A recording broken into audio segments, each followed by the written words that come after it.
भारत के प्रसिद्ध कवि श्री लक्ष्मी शंकर वाजपेयी जी हैं, जो स्टेशन डायरेक्टर भी हैं ऑल इंडिया रेडियो के, लेकिन ये कहना उनका मतलब स्टेशन डायरेक्टर को परिचय नहीं आ पाई है, मंच पे आए। आपने भारत को विश्व के कई पोइट्री फेस्टिवल्स में आपने शरीक हुए हैं और आपने आपकी जो कविताएं हैं उनको अंग्रेजी भाषाओं में इसका अनुवाद किया गया।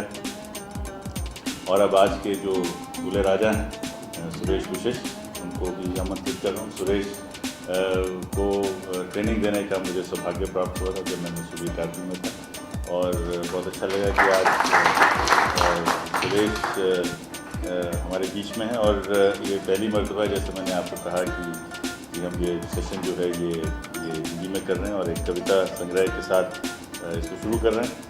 और इनकी कविता इतनी बढ़िया है कि इसको ट्रांसलेट करने की बहुत इच्छा होती है, और मैंने इनकी कविताओं की कुछ एक ट्रांसलेशन करने की भी शुरुआत की है। पहले इनको दिखाने के बाद, इनसे अप्रूवल लेने के बाद उस पर आगे काम किया जाएगा। मेरी किन्हीं कारणों से नहीं हो पाया, तो ये एक पहली पहल थी।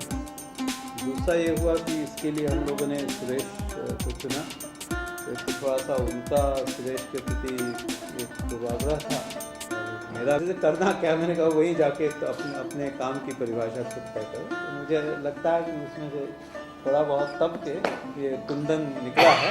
कविता पुस्तक के शीर्षक को लेकर थोड़ा आश्चर्य जताया था, और उन्होंने ये कहा था, उन्हीं के वाक्य में कह रहा हूँ, कि जब इसका शीर्षक ऐसा है तो इसके अंदर पता नहीं क्या होगा। लेकिन बाद में उन्होंने ये भी कहा कि जैसे जैसे उन्होंने कविता को पढ़ा तो उन्हें दूसरा अर्थ इसका समझ में आया। कविता का शीर्षक है देह की भाषा। क्या तुम जानती हो तुम्हारी देह की एक भाषा है? क्या तुम जानती हो तुम्हारी देह की एक भाषा है?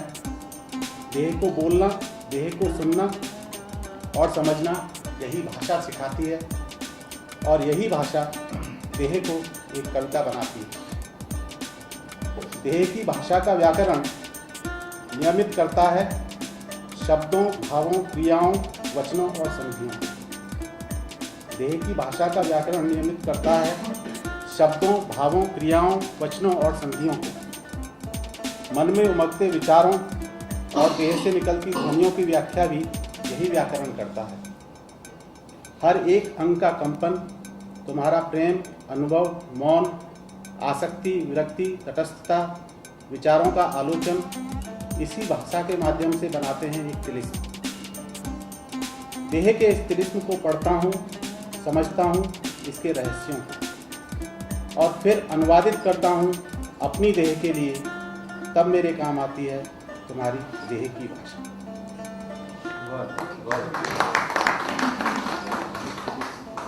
एक दूसरी कविता है प्रश्न नंबर 30 पर। तुम्हारे होठों से निकलती प्रार्थना को बांसते बांसते मैं भी एक शब्द बन गया हूँ। उस शब्द को समझाने में तुम अपनी प्रार्थना भूल जाती हो। कहीं ईश्वर नाराज न हो जाए, या फिर किसी अनहोनी की आशंका से कांपने लगती हो तुम। तुम्हारी बुदबुदाहट से निकलती है फिर एक भूली हुई सी प्रार्थना। और एक कविता, थोड़े से संकेत हैं इसमें। इसका शीर्षक है पापी। और ये अभी पिछले साल जो कुंभ का मेला था, उस अवसर पर, उसी दौरान कुछ ऐसे विचार थे, उन विचारों को लेकर ये कविता मैंने लिखी। थोड़े पाप और कमा लूं फिर मैं भी कुंभ नहाऊंगा। थोड़े पाप और कमा लूं फिर मैं भी कुंभ नहाऊंगा। मैं तो पूरा पापी बनकर 4 धाम को जाऊंगा।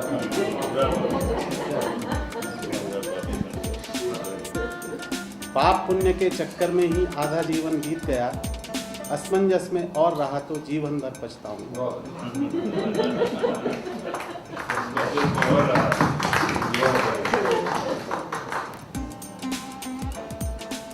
अंतिम 2 पंक्तियां हैं। पीने और पिलाने के सब साधन तुमने बंद किए।